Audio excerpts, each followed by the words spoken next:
Welcome to the Her Story Circle podcast, the podcast that brings you the extraordinary tales of everyday women who are changing the world. I'm your host, Gertrude Mache, and I'd like to acknowledge traditional custodians of the land on which we meet today. I also like to pay my respects to elders, past, present, and emerging. Every week, we dive into the lives, challenges, and triumphs of women from all four corners of the globe. We're here to inspire, enlighten, and connect, sharing stories that uplift and empower. So grab a cup of coffee, settle in, and join us as we explore the incredible journeys of women shaping our future. This is Her Story, where every woman's voice matters. Hello, everybody, and welcome back to the Her Story Circle. This is Gertrude Mache here in beautiful Melbourne, Australia. And today I am graced with the presence of yet another fascinating woman. Welcome, welcome, welcome to our tribe. Please tell everybody your full name, where you're based, and share your story with us today.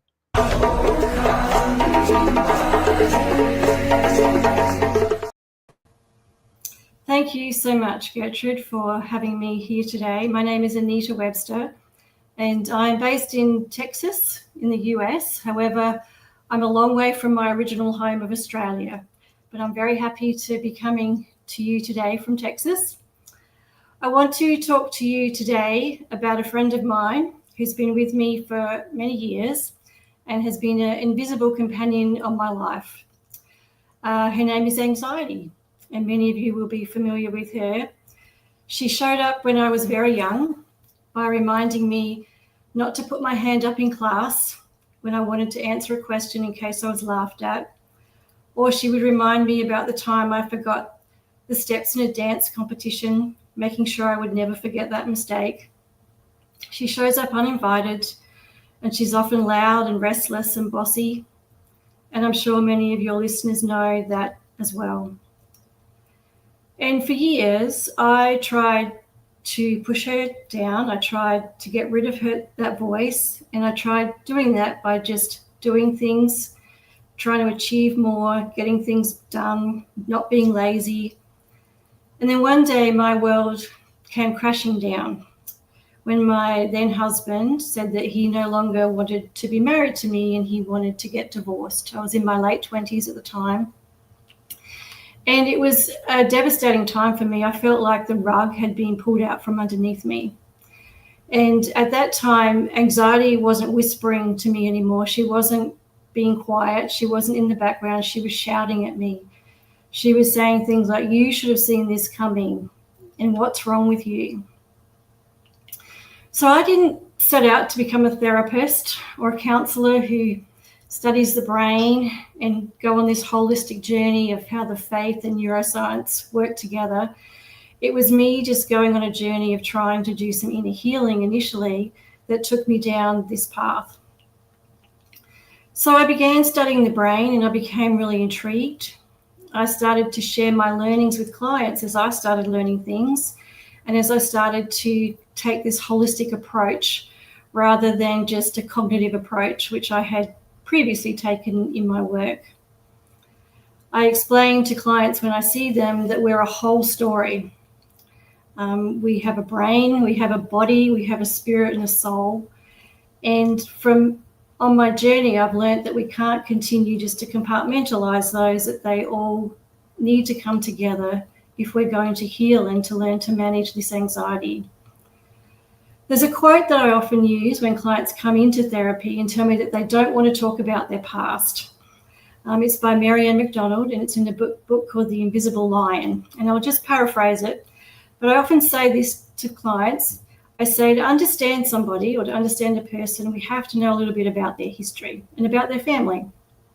Just as to understand a country, it helps to be familiar with its history. And when we come to therapy, people are investing a lot of time and energy and money. So it actually helps to understand where you've come from. It helps to understand your evolution. So when my clients come to therapy, I explain this to them. I explain unfortunately, we do have to look at the past in order to understand how you got here today. We have to understand the journey. And I explained to them that the brain doesn't draw this nice clear line and definition between the brain, the body, and our spirit. It weaves them all together. And that discovery really changed how I understood anxiety. And it helped me to heal. And it gave me hope on my own spiritual and life journey. So let's talk a little bit about anxiety. So globally, 1 in 3 adults report anxiety symptoms. That is a lot of people. And many of us know what these symptoms are. Things like increased heart rate, feeling like your heart is going to burst out of your chest, sweating, tight muscles, upset tummies, feeling dizzy, not being able to go to sleep, not being able to stay asleep.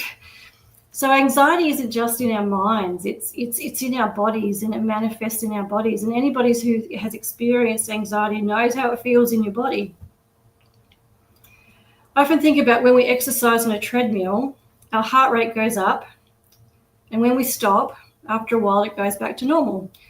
And our bodies are very cleverly designed to do this. It just happens outside of our awareness. We don't really think about it most of the time. We just go back to our normal state. Peter Levine is a researcher and a clinician in the area of trauma, and his work shows how this happens in the animal kingdom, and it's really fascinating. He uses the example of gazelles being chased by lions, and many of us have seen animal documentaries where we've seen them running for their lives, and then when they escape, they just go back to grazing like nothing happened, just how they were before.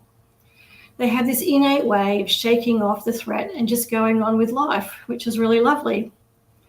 But unfortunately for us, we see lions everywhere, even when they've stopped chasing us. We live in a very anxious world. We watch the news and we see and hear terrible things all the time, which makes it really hard to shake off that threat. And our minds constantly think that that threat is in our homes. And it manifests itself as anxiety in our bodies and in our worries. So here's what's happening when we see lions everywhere. The amygdala, which is our brain's alarm system, some people call it our threat detection center, that goes into overdrive when we're seeing lions everywhere. Our body floods with cortisol and adrenaline and lots of other chemicals. Our heart races, our breath gets shallow and short. Our thoughts spin out of control, and we start to think we're not enough or something terrible is going to happen, and we get that awful sense of doom and gloom.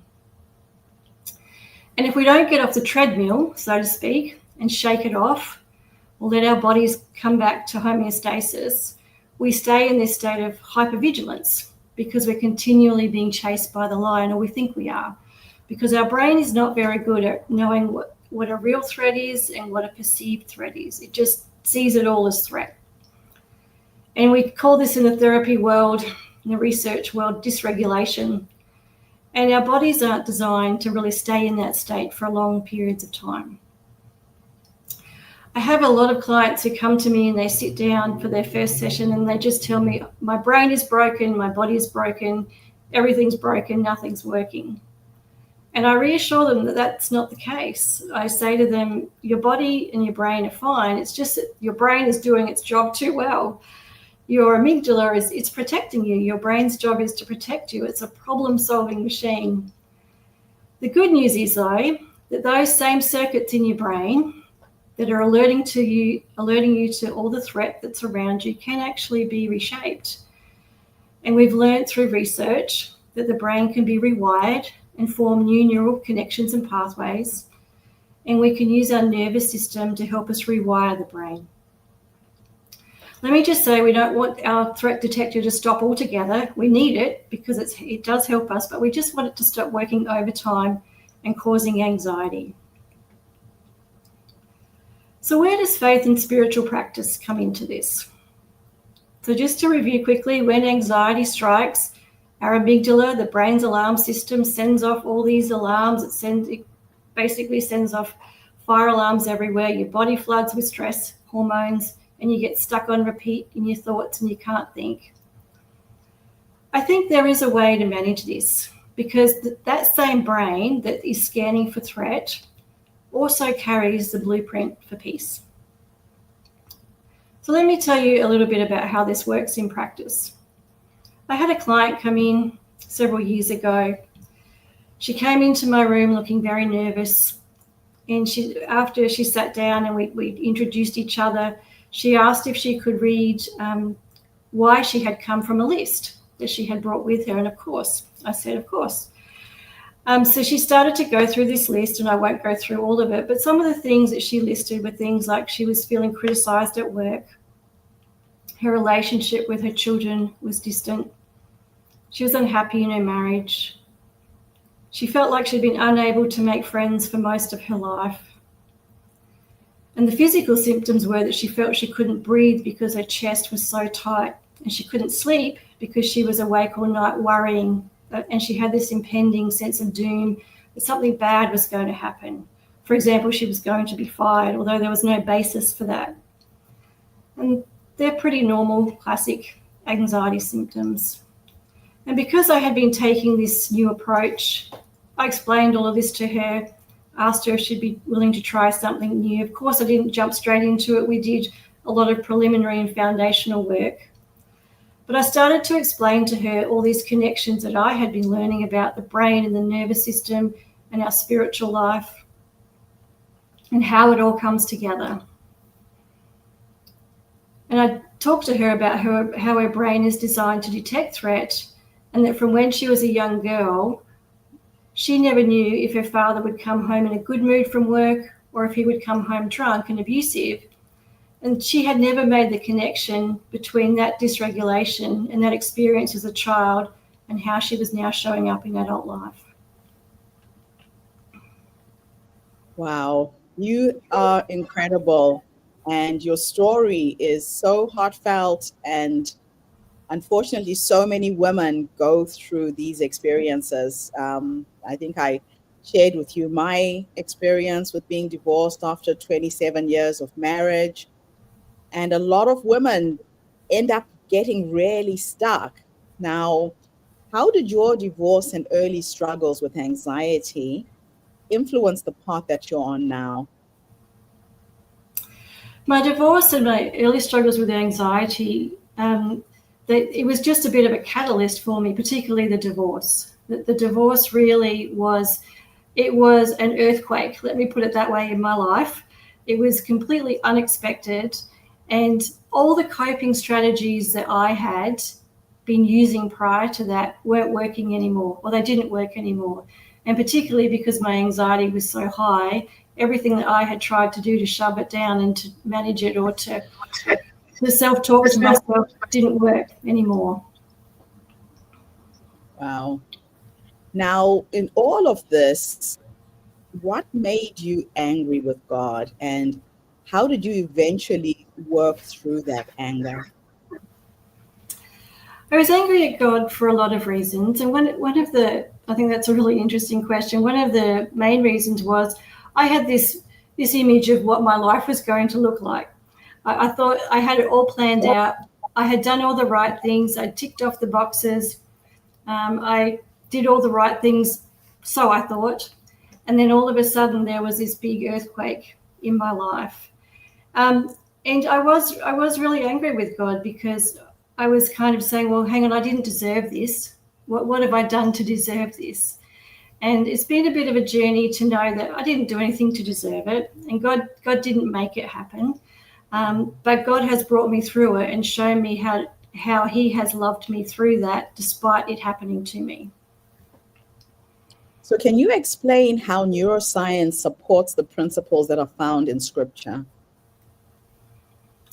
Yeah, there's lots and lots of things, lots of scriptures that point us to all the research that now is coming in neuroscience. There's lots of scriptures.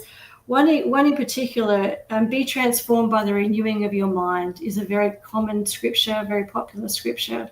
And neuroscience and science is now finding that what we focus on is what our brain learns.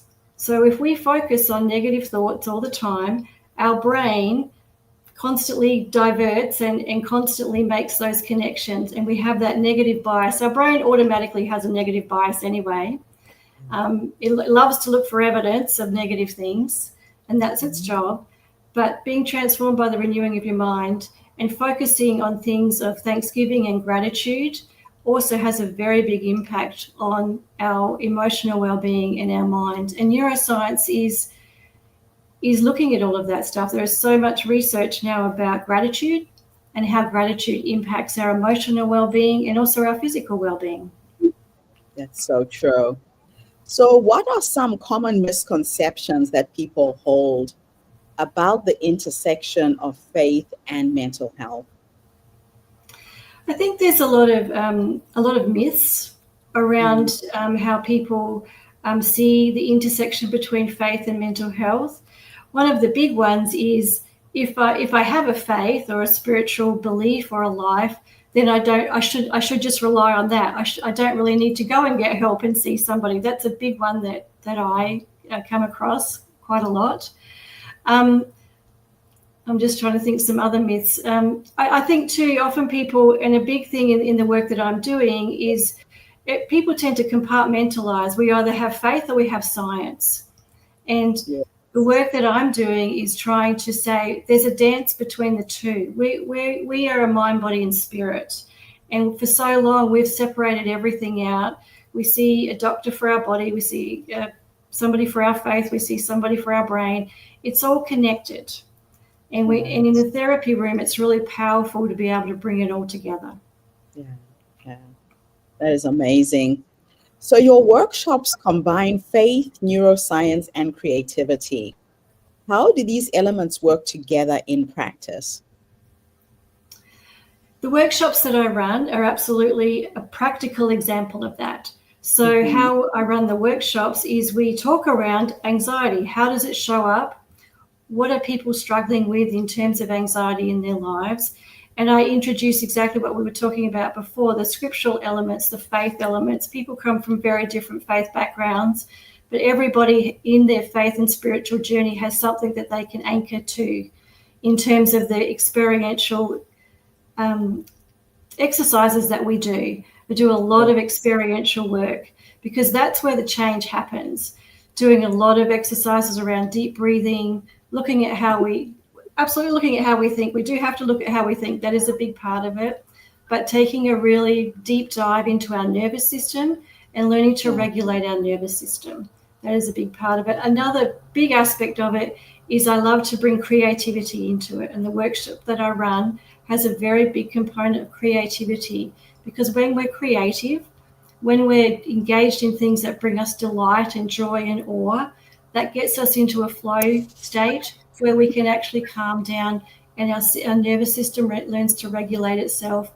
And it's a fantastic way of just being in a space where you can just enjoy and just be. That is so true. So why do you believe community is so essential for healing? I believe community is essential for healing because we heal from within with each other. We cannot heal in isolation. Our nervous systems are wired for connection. Our brains are wired for connection. We're wired as a being to be with each other. And it is so powerful when we're authentic and when we're vulnerable in that healing with people. It is life-changing. Unfortunately, we hold back. We believe that if I'm vulnerable or if I'm authentic with somebody, they're not going to like me. And the exact opposite is true. When we're vulnerable and we share who we are in community and we're open and honest and authentic, that draws people into us and they want to get to know us more and they want to share their stories with us. And that's why it's so important to be in community and do this work in community together. I love it. And there is something magical that happens when you're working in a collective in terms of the healing. I think it almost amplifies it in a way. So can you share an example of a small action that can begin the rewiring of the brain? Absolutely. Very, very, very simple action. And some people, they laugh at this, but there is so much research behind this. Diaphragmatic breathing, okay? And a very simple one is if we put your hand on your belly, and people can do this with us right now, and just kind of and just notice the rise and fall of your hand on your belly as you breathe. And then just breathe in some positive words to yourself. It could be breathing in peace on the inhale, and then on the exhale, I release fear, or whatever works in your situation at your time. And just repeating that over and over again. Doesn't have to be for hours a day, just little points in your day. There's some fantastic research out that it actually starts to rewire the brain.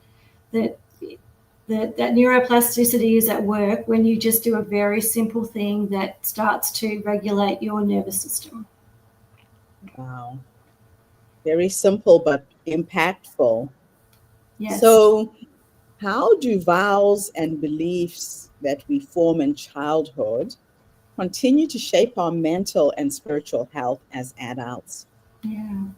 So if I can use that client I was talking about as an example, it's a great example. That example of having a father who was a bit unpredictable. She didn't know what was going to walk in the door. And she created a vow around that I can't trust this person in my life. I can't trust him to keep me safe. And so she made a vow, and we all do as children. We're meaning makers. We make meaning all the time around what's happening in our lives, around the adults, events, and different things. And she made a meaning that I'm not safe. Life is unpredictable. People in my life are unpredictable. So how that played out in her life and how that was showing up in her life was with this anxiety and some of the things she wrote down on her piece of paper when she came in of, I'm feeling distant from people. I feel I can't make friends. I haven't been able to make friends. I'm having trouble at work.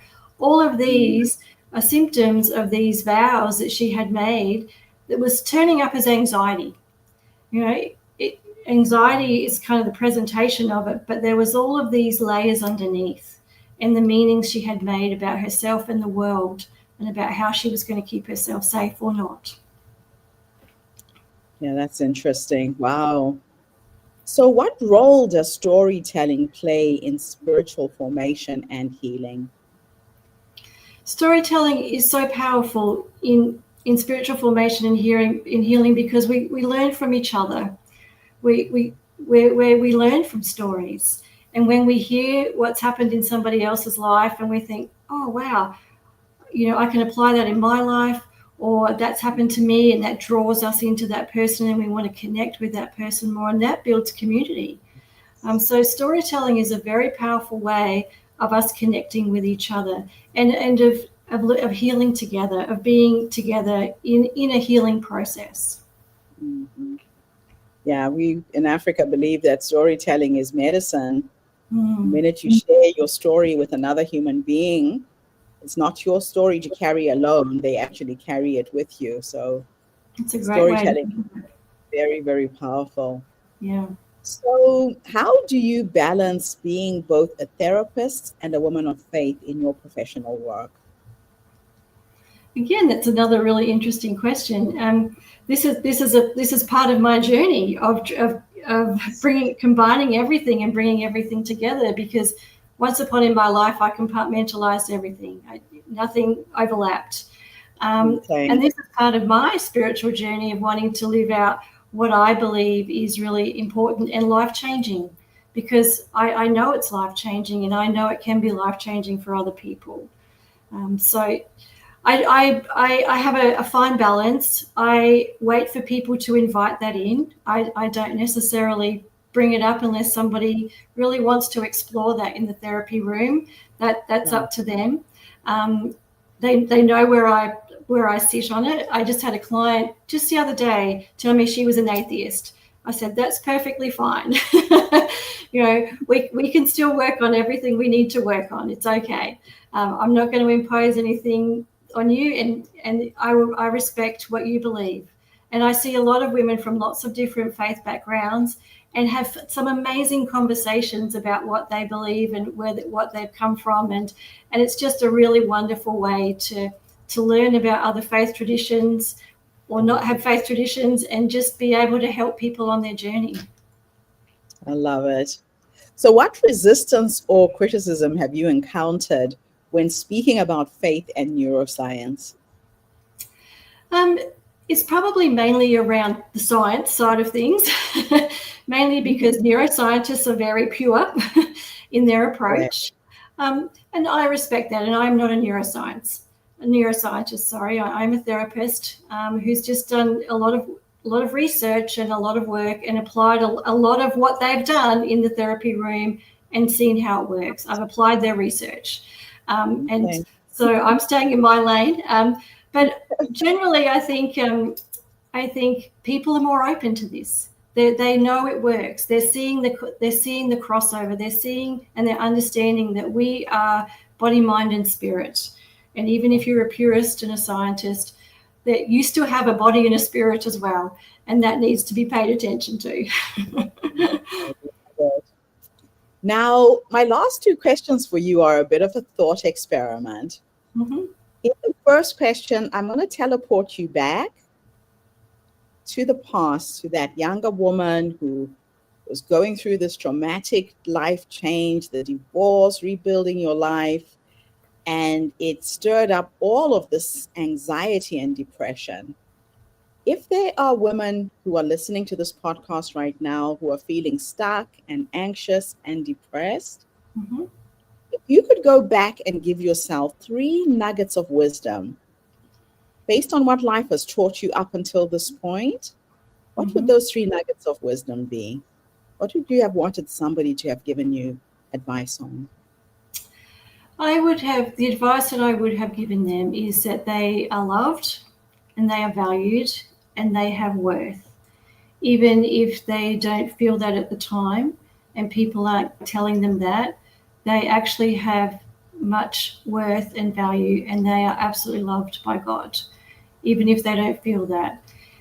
The second thing is that if people are struggling, I would really recommend that they get help.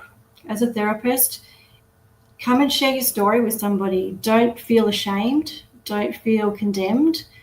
Everybody has a story, and it's your story that makes you unique. It gives, it just does. It makes you unique, and you matter in that story. And the third piece of advice is, and this is a piece of advice that I have to give myself every day, and if I take myself back to that point in life, it's to have some fun, lighten up, be creative, and just really just have some fun in life.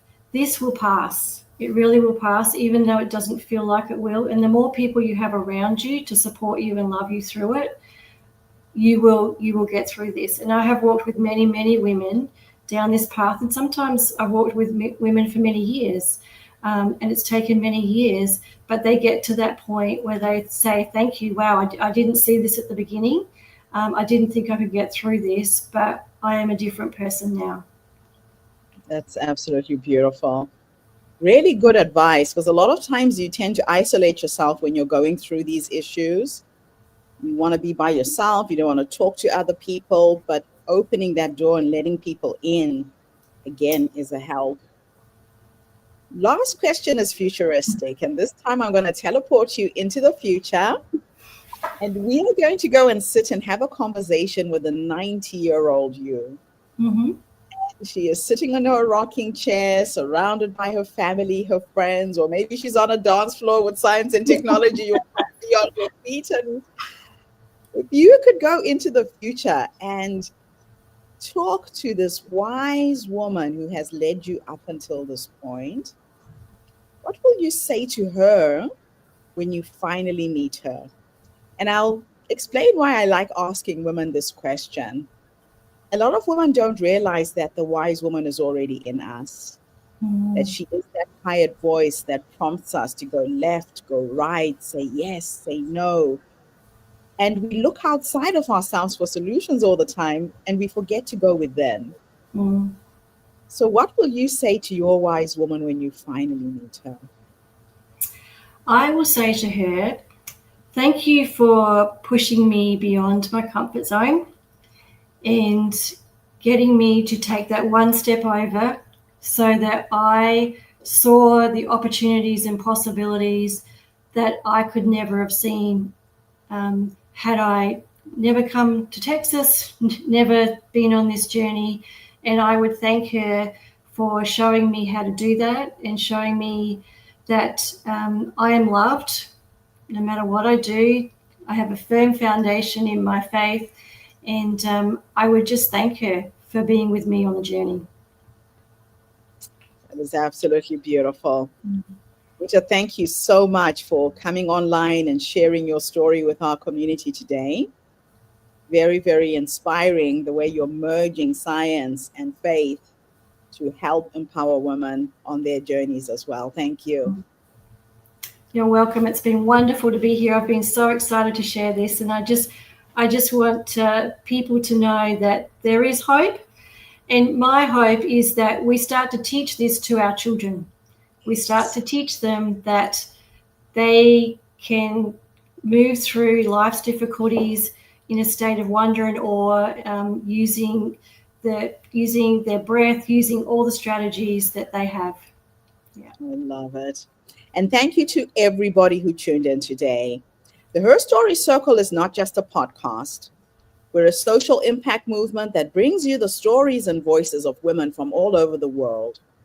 We share our stories to uplift you, to inspire you, to energize you, but most importantly, to help take you from where you are now to where you're trying to go.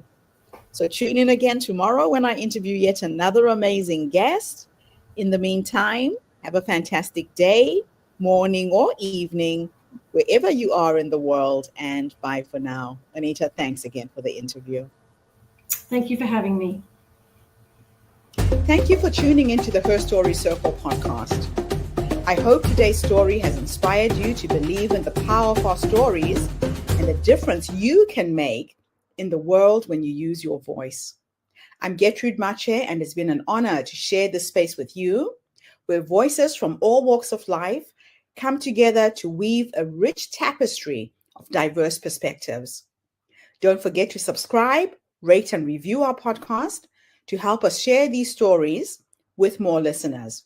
Follow us on social media by looking for the Her Story Circle podcast for more updates, and join us tomorrow for another episode filled with courage, resilience, and empowerment. Remember, your story matters, and together we're building a stronger, more inclusive world. Until next time, keep making her story.